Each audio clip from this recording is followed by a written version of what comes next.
Hi and welcome back to the AQA GCSE History Britain Health and the People revision series.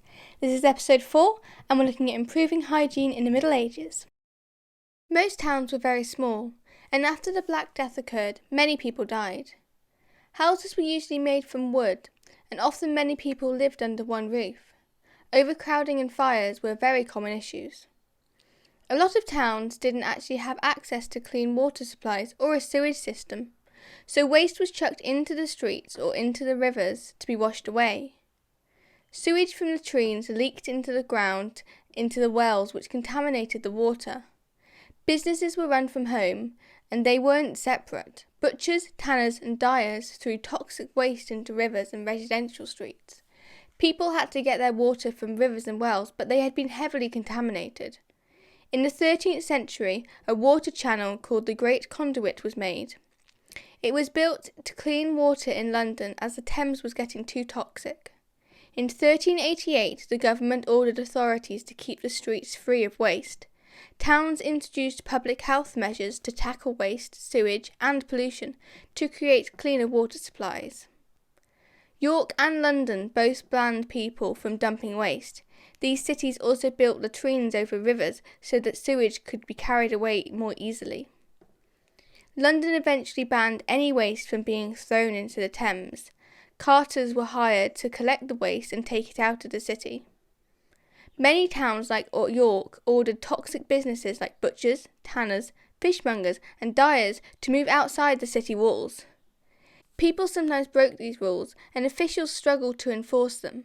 People did understand that dirty water was bad for their health, but they didn't really understand the risks.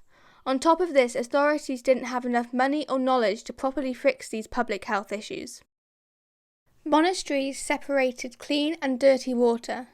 They had one water supply for cooking and drinking, and one for drainage and washing. This meant that people didn't drink dirty water like they did in the towns. Most of the monasteries were built near rivers. If there were no rivers, man-made waterways were built to supply clean water. Sick monks would be cared for in infirmaries. The infirmaries normally had their own kitchens that served good meals and meat to help sick monks to recover.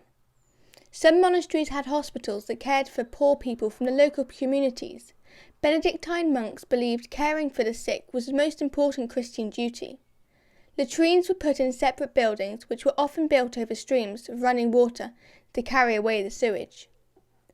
The monasteries were wealthy and could afford to build infrastructure like latrine buildings and waterways to keep the water clean, but the towns had to rely on the wealth of individuals to fund this kind of project. Only a few number of people lived in the monasteries, and the leader had the power to impose rules about cleanliness and waste disposal. But getting hundreds of town people to adopt clean habits would be trickier. Towns didn't have one person in charge who could easily enforce public health measures. So that's the end of episode 4 of the AQA GCSE Britain Health and the People revision series. Next episode we'll be looking at Britain's Black Death. Thank you for watching and I hope you enjoyed. Please remember to like, subscribe and leave any questions in the comments below.